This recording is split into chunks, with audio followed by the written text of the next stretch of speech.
Alright, the title of this video is Finding Yourself in Your Body. And that might come off as a very strange title to some people, but it's actually a theme that I want to talk about that's really been important in the lives of many of the authors that I admire. So specifically, I want to talk about three authors who did end up finding themselves in their body.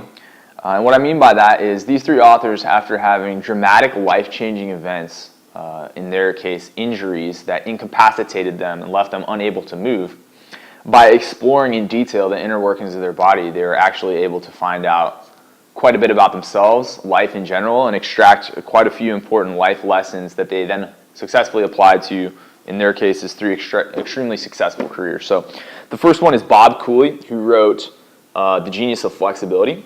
The second one, who I talked about a number of times, is Pete Egoscue, who wrote Pain Free, an excellent book on human movement. And the third one is not actually a fitness author, but is a spirituality author, Joe Dispenza, who wrote a popular book called Breaking the Habit of Being Yourself. And I'll start off with the explanation of his traumatic life event.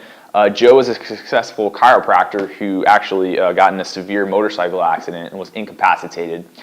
And he was told that he would never walk and would have to get a dramatic spinal fusion.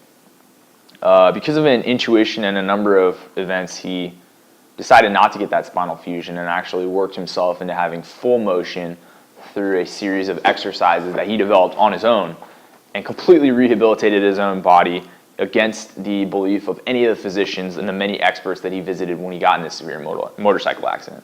Similarly, Bob Cooley was hit by a car when he was walking and was completely incapacitated, and similar to Joe Dispenza, was told that he would never be able to walk. And like him, through a series of self-created exercises, developed a system that allowed him to gain all his mobility, and inadvertently realized that he had, by himself, created many of the yoga postures that people commonly practice, just laying around on the floor and trying to get different parts of his body to move. He had explored these postures without ever having been exposed to any of that type of material or yoga poses. And he did this all on his own, just by exploring ranges of motion in his body. Finally, Pete Egoscue, the man I talked about who wrote Pain Free, was a Marine officer who was shot and incapacitated for months, and was also told that he wouldn't be able to regain all this movement back, and did, and created his now Egoscue system of physical therapy. So in two of these authors' cases, they created their own systems of stretching or physical therapy, and the other author created his own system of, I guess, his own spiritual practice, a system of spiritual practice, we'll call it. The important point from all these books and these authors' experiences is that there can be some very important life lessons that are learned from any kind of physical practice or from really paying attention to what's going on in your body. In this case, by paying attention to what was going on with their movement and how they were feeling about it, they discovered in all of their cases important things about their lives, and then had turning points in their lives from this intense focus inwards on their body that then propelled their careers into a new direction in all their cases. And this is important beyond just figuring out, what you want to do with your life. Another important point that a lot of people make is in training with the gym, you have to face many of your own behavioral habits, problems that you're having that go way beyond the gym.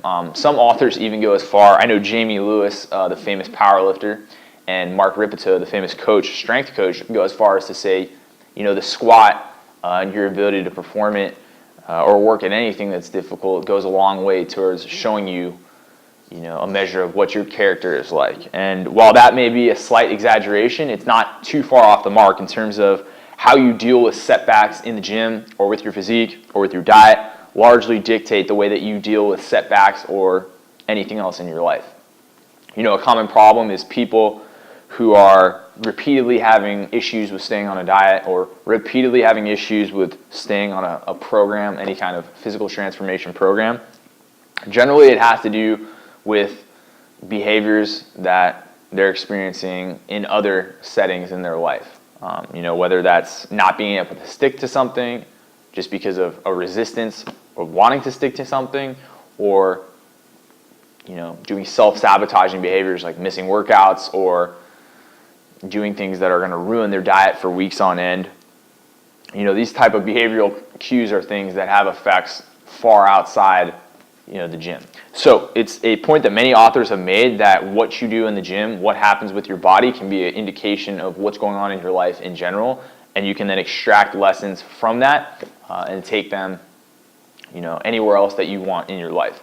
So I really like the examples that these authors gave, because in their cases it was such an extreme example of how what you do with your body and how an inner focus on what's going on with you, yourself, your body, your life can have effects far outside yourself. And I suggest, if you have any of these books, reading about the stories of some of these authors, because they are all remarkable in their own right. Each one of them was told that they would never be able to do something, that it was impossible, that they would never be able to move. And all three of these authors had enough self-trust to go and say, you know what, this is what I want with my life. I'm going to make it happen. And they basically went out and created something completely new on their own. So I think they're important reads outside of just the technical information they give you about fitness, and they give you a great insight to how things in fitness, health, and with your body can have effects, far outside those realms.